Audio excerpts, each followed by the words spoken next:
Hey everybody, today I want to talk to you about two very common stretches that people do, but sometimes I think those stretches are done to a potential point of getting injured and or not doing them properly. So the first one I'm going to talk about is the infamous hamstring stretch, okay? So over the years I've heard many people complain about not being able to touch your toes and using that as an overall gauge of saying I'm inflexible, okay? So I'm going to demonstrate myself touching my toes where I can do pretty easily, but what I'm really not getting, I'm getting a little bit of a hamstring stretch.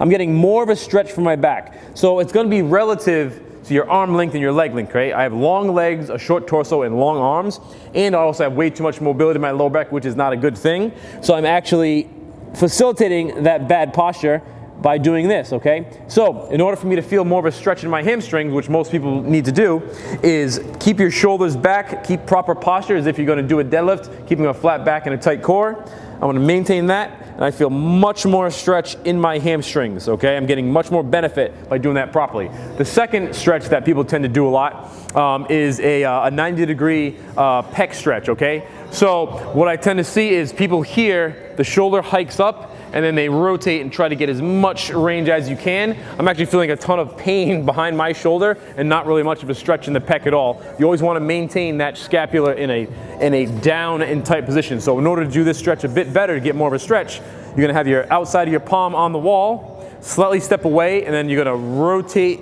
your shoulder back and squeeze, which will engage your lat, which will in then turn keep that shoulder capsule from popping back too much. So when I rotate away, I'm getting a bit of a pec stretch through my pec, my shoulder, and also a bit into my bicep.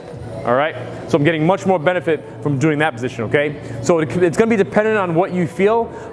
So some people will get a little more stretch here than they would here. Some people this doesn't really bother, but try those out, the hamstring stretch and that pec stretch, and notice if you notice a difference with yourself, all right?